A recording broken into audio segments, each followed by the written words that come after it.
Hello, everyone, and welcome to this week's episode of VENDO Velocity. I am joined today by Jennifer Kaba, who leads our content marketing team in-house. Super excited to have Jen on the podcast with us today. She's one of the longest tenured VENDO employees and comes with a wealth of knowledge in the content marketing world.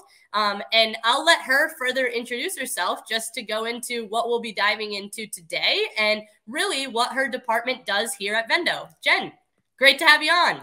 Hi, nice to be here. So I'm Jen Kaba, and my department is content marketing. So I'm the director of content marketing, and we have a team of writers with a really important role. And that's because we not only get to decide what product messaging is most important for listing conversion on Amazon, but we also set up the framework of how and where everything goes. So if something important should go in an infographic, like number 1, should it go on number 5? Should it be in videos and bullets and the A+ content? So that's like a really amazing thing to get to do. And the fun part is that we get to work with our design team, who are the experts on making our words come to life. So they add in the design and images, and they put in even more finishing touches on so that the shopper can really relate to that product and the brand for that matter. So it's always fun to see the final product, especially when it's two departments working together to kind of create one final project. So it's absolutely. And I think that ultimately that's why your department, Jen, is so successful at what you do, is because everything is so intertwined. So looking at content marketing and creative, of course, the words on the page wouldn't be able to come to life without the creative aspect, and the creative aspect would definitely not be able to come to life without the content marketing piece and everything that goes on in the back end.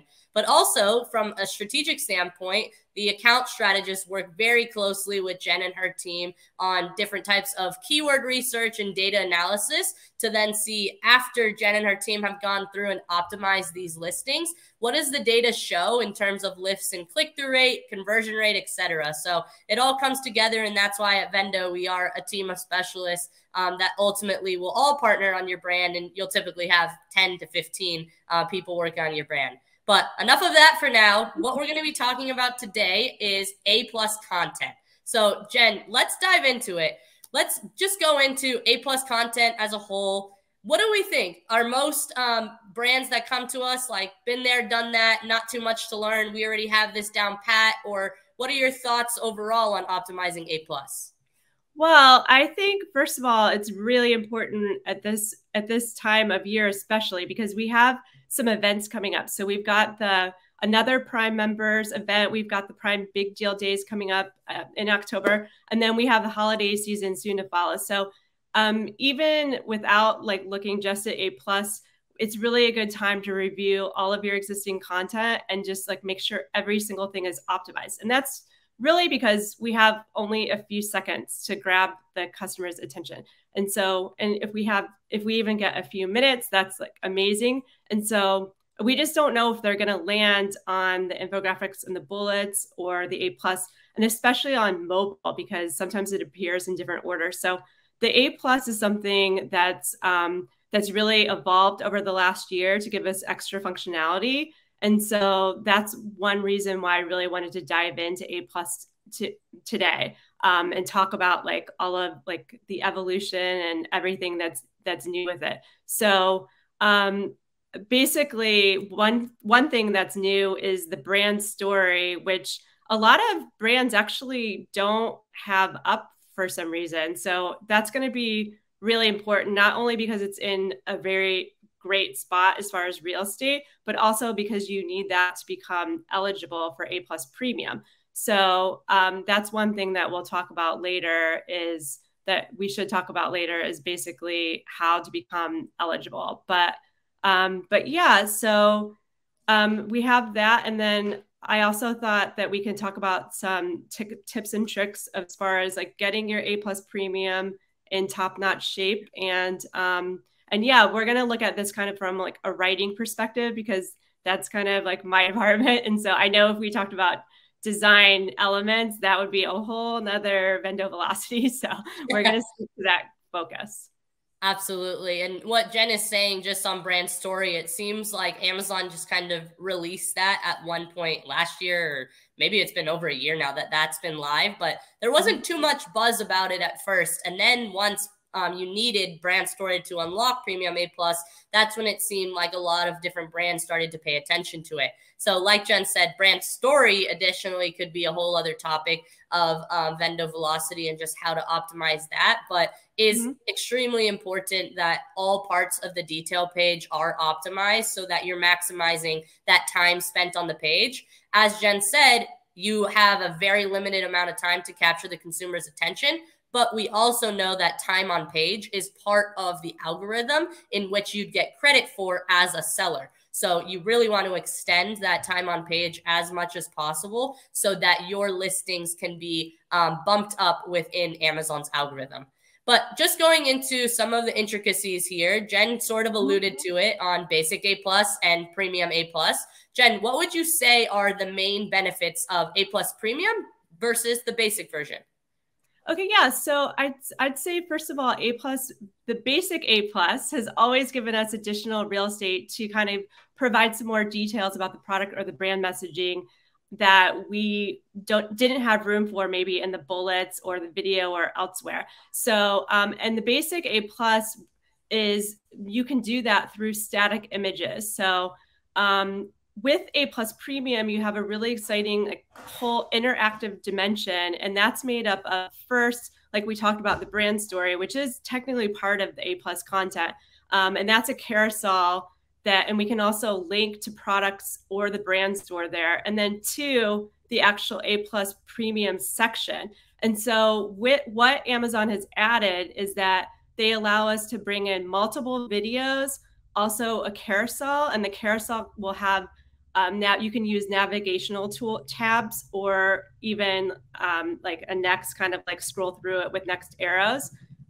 We also have interactive hotspot hover points, which are really awesome to use. And then we do have different options for comparison charts and a Q&A module where you can click to drop down the question and answer. So it's really great when you have a product that has, especially for, actually, I like it for products that have even too many details, because all of these features make it so that you can just make everything easily digestible. So the customer is not just getting hit with like tons of text. So it's really like a great benefit. And probably, I mean, numbers wise, the biggest benefit is that Amazon says your sales lift from adding just basic basic A plus will give you an average of 5.6 lift, and that's if you didn't have any kind of A plus at all in your product. But if you were starting from scratch and you added A plus Premium, they have that as a 20% sales lift. So that's pretty huge. Like, that's a big number. 20% is pretty enormous. And I think going back to what you were saying, Jen, just about the level of information that you're able to have in A plus Premium, I think when we first get brands, one of the issues that we see is that they're trying to pack so much information within the infographics, right? And it could get so cluttered in a way, or like their bullet points are just extremely keyword stuffed, which don't even get Jen started on that. She could tell you a lot about how, you know, the readability of those bullets is important, as well as the keyword research. But just looking at the infographics, yes, that's going to be a high priority because that's one of the first things that the consumer is going to see. But at the same time, they're always looking for that additional information. So you don't need to just pack your infographics, create a bunch of clutter, top of page where you'll lose that consumer. You really just want to nail those top key points within those infographics, and then use that A plus to really tell the story a little bit better and go through some of those additional features and such. So Jen, anything else as far as some of those key benefits, or should we move on to, okay, let's go. I knew you had more to say. So being a writer, I'm all about the details. So yeah, there's definitely some more details, but back to what you were saying though, I just want to say, like, mobile friendly is basically our huge motto. Everything we do, it has to be mobile friendly. So yes, decluttering is a really good place to start, and all that information can be, yes, added into in a very readable way into the A+. But I'd say some different features between basic and premium. Well, first of all, it says on Amazon that you can create 7 modules for both of them. But we found that was for basic, that it was definitely more depending on the category. And in many cases, we were only allowed to create 5, even though there was a slot for 7. And I'd say for premium, we've generally found that we are able to get the 7 modules to go through. So that's a weird thing. Like on the back end, it would show, oh yeah, you have room for 7. And then you try to go to submit it and it wouldn't go through. So that's one thing that I like, is that if I want to use 7 modules, I can. But I would say that we don't always use all 7 modules. And that's because, like we said, the carousel and hover points video, it allows you to present that information in a different way. And so if you pack it through with like all 7 modules, sometimes you kind of get to that point of like diminishing returns because it's just too much. So if we take advantage of those interactive features, we usually do have around 5 modules, or at least the ones that we create, and then a comparison chart depending on the product and its category and if that's useful or not. So, but also as far as layouts, I know I said I was just going to focus on writing. There is a difference there, and that does like kind of switch up your choices. But for basic, you have 14 module layouts versus 19 choices for A+ premium. And again, like we mentioned, we have like, that includes like the hover points, the video, the Q&A, carousel. And then lastly, again, not writing focused, but with premium, you can get larger image sizes. So yeah. Absolutely. So it almost seems like a no-brainer, right, Jen? And especially now because it is free. So yes. Let's go into that. Technically, right now it is free if you're a Seller Central brand. On the Vendor Central side, it is not, but that doesn't mean to say you can't go and open a Seller Central account if that has higher contribution and then publish through Seller Central. But that's just a small little hack there. Jen, what is going to happen? Have we heard anything? Do you think it's going to be free forever? Like, should brands run and jump on this now? Because this seems like something that needs to be unlocked across the board, or brands are leaving a lot of money on the table. So let's talk a little bit about that. Yes, run and jump and go for it. Absolutely. So the good news is that it used to be like a huge mystery of what would happen when the promotional period ended. But now they actually have written out on the back end of Seller Central, and they say that at the conclusion of the promotional period, you will be able to keep your A+ premium, anything that you created, and at no charge. And they say they may charge you if you add additional content for ASINs. And they say that if you need to update that information, that module, that's a premium module, that you will have to replace it with basic. But I mean, that's the bad news, I guess. But the good news is that anytime that Amazon doesn't make something a mystery, that I think that's when they actually write it out in black and white, that makes me extremely happy, because they weren't saying that for a really long time. And they haven't indicated that this promotional time frame will end anytime soon. And if you think about it, that they're getting a 20% lift on product sales, then that's more money for Amazon. And hopefully that is incentive for them to keep that promotional period like rolling on. So we'll see. I do think that gives us, incentive to run and keep up our crunch, and we're basically, we try to crank out as much A+ premium, as like at the same time, like good quality, but as quickly as possible. So yeah. Absolutely. And just taking a step back here on the Vendor Central side, this is like a $300,000 investment. Yes. So, of course, a lot of sellers are probably not going to be able to pay that. You have to be invite only for Vendor Central now. And all we know is that on the Vendor Central side, Vine credits cost more as well. There's other programs that cost more. So we don't think that it's going to be $300K because you're going to push a lot of people out of the market there. But if the cost is there, I think one of the things that we've talked about Amazon needing to do is really start to develop the data around that lift. I know they throw out this 20% number, and you could test premium, you could test A+ content and manage your experiments, but really having a lot more precise data points around, okay, which parts are maybe working better within the A+? How are you testing these modules? Because I think, Jen, it's going to get really difficult for brands to be buying into this program and like choosing to spend on it over maybe like an advertising or marketing initiative if there's not that directly attributable ROAS metric that they can now put on investing in a program like this. What do you think on that?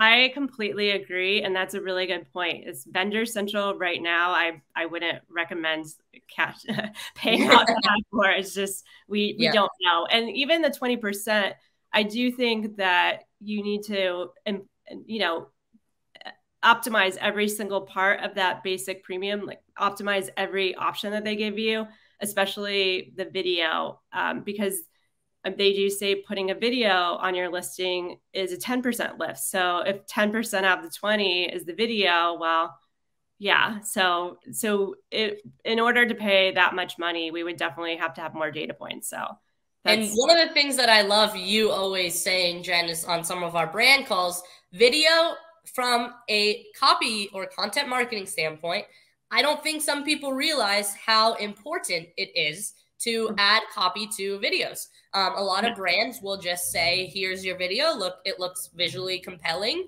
This looks great. What would you say to a brand that has the philosophy? Why is it important? Well, I'd say first, I don't know about you, but like I see people scanning their phones in line at like while they're shopping, waiting to cash out, or waiting for the cashier. And so basically they're not going to have sound on. And there's going to be, so maybe they're at work and they shouldn't be shopping on Monday. There's so many situations where it's inappropriate to have music, like voices or whatnot happening on the video. So that's going to be the one thing that it's going to make call outs really important. So yeah, I would say there's that. And then you really have to think about what kind of video you want to use in what area of Amazon. So if you're using it for advertising, you want to make sure that your video makes a punch way sooner. If it's a video in the A+ premium, then you may have some more time because they're exploring your product. And maybe if you had UGC, that's great because they can get more information, but you still want to add in some benefits and selling points, because if they're taking the time to watch the video, they probably don't know much about your brand, or they're trying to figure out, does this brand, do I relate to this brand? Do I relate to this product? Is this product not just something like that came from overseas and somebody slapped a label on it? So we really want to create that brand relatability, and definitely like it's a good thing to kind of like review your video and make sure that just the benefits and why this product solves a pain point is going to be really obvious. So yeah, I think a video, especially thinking about the video and what part of the Amazon listing is going to be really important. And yeah, this in the A+ premium, it's amazing that we can put a video there, and it really makes a splash, and it really makes the A+ premium look very interactive. So it's I like really how you circled back there to A+ premium. That's what you always get with Jen is, you know, we're going to focus on this topic, but we're going to go over so much more. But that's why we need you on here more often, Jen. We're having you back next month. I'm already calling it. But no, those are all great points regarding video and how that plays not only into A+, but even touching a little bit on the ad side. So let's talk about this a little bit more because I think now you know it's free, but you have to qualify. How do you become eligible? And like, are there maybe any unlocks to doing that? Well, first of all, just for any A+, whether it be basic or premium, you need to be a brand owner in brand registry for all of the ASINs. And then, and so that's just like a basic requirement. But then for A+ Premium, you also have to have a brand story published across all of your ASINs. So I think this is kind of a sign of how much Amazon really values this brand story capability that they added, because they're saying like, hey, you publish a brand story across all of your ASINs, and then we'll give you access to A+ Premium. So, and it's really a win-win because the brand story is right at the top of A+ and just below the fold, and it's right there. It's what you hit before you even get to the A+ Premium section, technically, even though, I mean, it is technically all together. But so that's the first requirement, is that you should have a brand story on all of your ASINs. And then second, you should have at least 15 project submissions that have been approved and published over the past 12 months.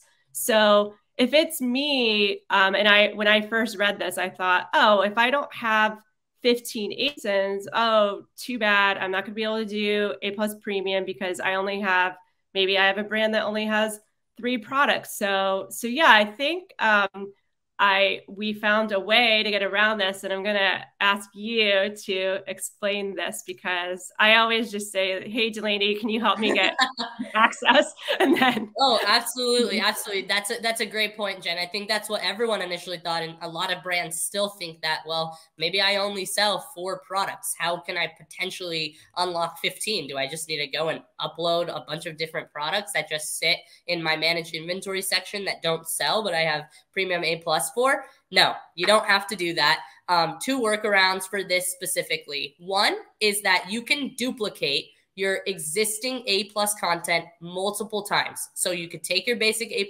content, just simply duplicate that and make very, very minor changes to the content, but ultimately never publish that content. And now Amazon is going to count this as a new submission for your A+ that will count as 15. So technically, you can go and do this in a day, make some minor tweaks because it doesn't need to be published. And you can get that unlocked in a very consolidated time frame there, because we've heard and we've tried ourselves for multiple brands, and almost all of our brands now have that premium A+ content unlocked.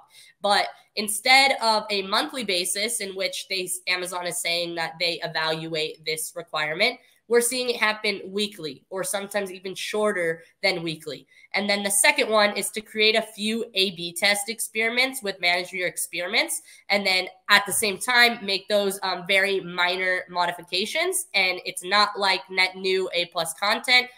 It will get approved almost instantly there. And that's creating Manage Your Experiments with existing A+ content. So Jen, great segue, of course. This is a huge thing, right? Because now all brands can technically qualify, as long as they have the brand story, like you said, which will be a little bit of a lift.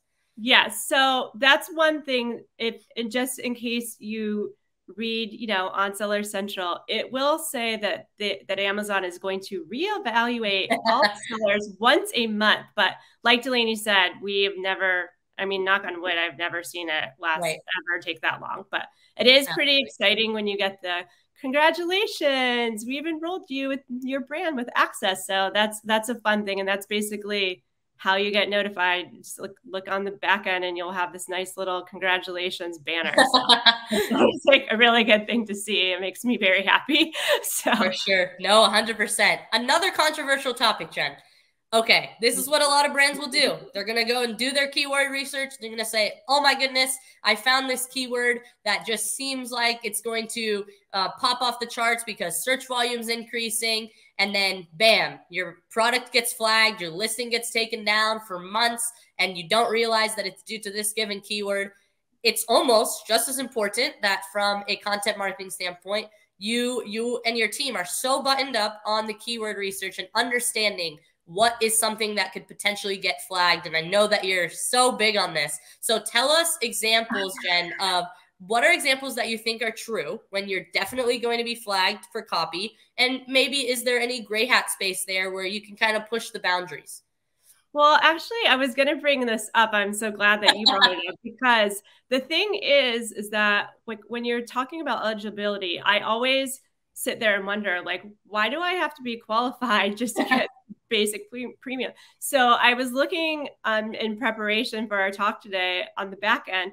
And I actually found an area where it says, you have to have this many submissions. And it says, this is to ensure our guidelines are being adhered to. So I was like, oh, you have a link to the guidelines now, which I check it all the time. And there is a very nice guidelines that spells everything, a lot of things that can get flagged, or words that can get flagged or suppressed on the back end, which I know I said this before, but anytime I see that Amazon actually puts their rules in black and white on Seller Central, it makes me extremely happy. So yeah, I thought that I could go through. I have the list, and I'd say, a lot of them do get flagged and some of them wouldn't get flagged, but you kind of have to be an experienced seller to know that, and to kind of have a bunch of experiences where things got taken down. But so I thought I'd go through some of them because it's actually really interesting, and I'm just so excited that Let's do it. Let's do it. Okay, so basically the first one they have is about referencing awards and endorsements. So that's only allowed if you have like the date that it was achieved, and that it was not received more than 2 years ago. So that is a big green check. That's absolutely true. We have to, if you do say that you won an award, you'll most likely have to submit your documentation, and it does need to be within two years. Same for certification claims. So if you're saying that it was like proven, validated, tested, you will need to like give who tested it, when like provide evidence and the year. But Amazon doesn't say that it has to be within the 2 years, but we found that it's definitely the case that that testing should have been done within the last 2 years. And that's a problem for a lot of our brands, because a lot of expensive testing cannot be done every 2 years. So that's usually kind of bad news. Again, we would always try to go through with it and see if it doesn't get taken down. But I think that's always the risk, is that you may submit your A+ basic or premium, and it will go up, and then maybe 3 months later it gets taken down, and it's because of not adhering to some of these guidelines. So you have to really think about what is your sales lift going to be if you provide this kind of information. And then I would also go back and just say that in the A+ in general, Amazon is much more picky about guidelines. So there's a lot of these things that we can say in infographics, but we cannot, for whatever reason, say in the A+ area. And it's really strict. And it's the same for the brand store. They're probably equally strict for the brand store wording and A+, which I don't know why, but if we're trying to get away with something that's more gray, we do not put it in the A+ content.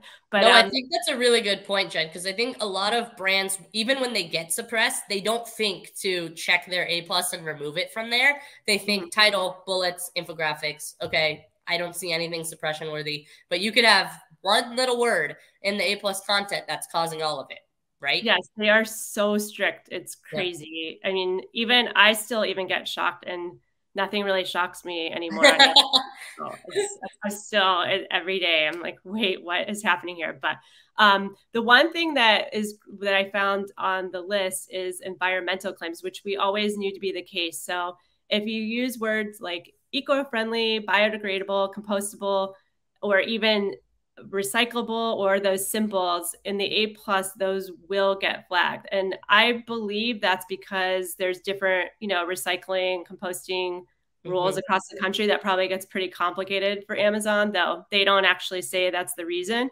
But that is definitely a green check. Like that will get your A+ suppressed and your listing suppressed. So definitely, and that's a really great benefit to a lot of products. So it's kind of, disheartening that we can't use that. But yeah, that's definitely a thing that I would give us your number one gray hat.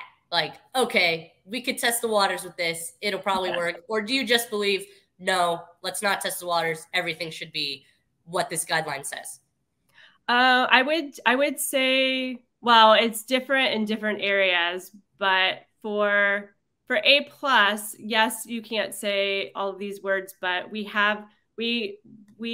do have the opportunity to be very creative. So if you say something like planet friendly or something like that, you can definitely get around it with imagery. So that's where I really pull from our design team and start brainstorming. How can we get around this? So you can always allude to something. The certification claims, that would definitely be my number one. Like I would avoid adding those.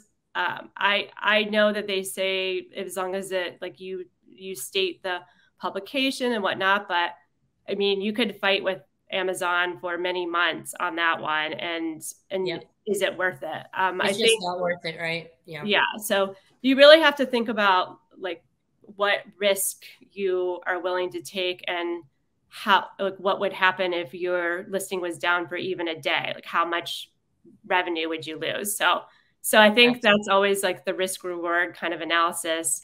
And then if it's worth it because it's so important, then yeah, let's go for it. And we always have a backup A+ ready to go just in case it gets flagged. So there you go. We're always working on numerous versions, and we have to be ready if our plan A did not work. So no, for sure. I feel like, Jen, you've given so many tips here that let's just go over any last tips that you might have for our audience here on A+ content, anything content marketing related, etc. Yeah. Well, first of all, I would say maybe just like the order that I would start tackling A+ premium. So first of all, you know that you have to have that brand story ready in order to be eligible. So I would first start working on that. And I would just like to say my love for the brand story. There's so many different things. So I know Amazon calls it the brand story, and therefore, like that's what you kind of feel like, oh, I'll just put my mission in, and I'll put maybe, a little bit about how we got started. But there's basically just so many things that you can do in this section. So you can connect your products and do cross promos, and you can click through and shop on the brand store and also shop directly on the ASIN. And the one tip for that is that in each brand story module, you need to have 4 products in order for it to click through. And we usually do you can go through your categories and label them and give them a better idea. So you kind of have like a little look at all of our products shopping module there.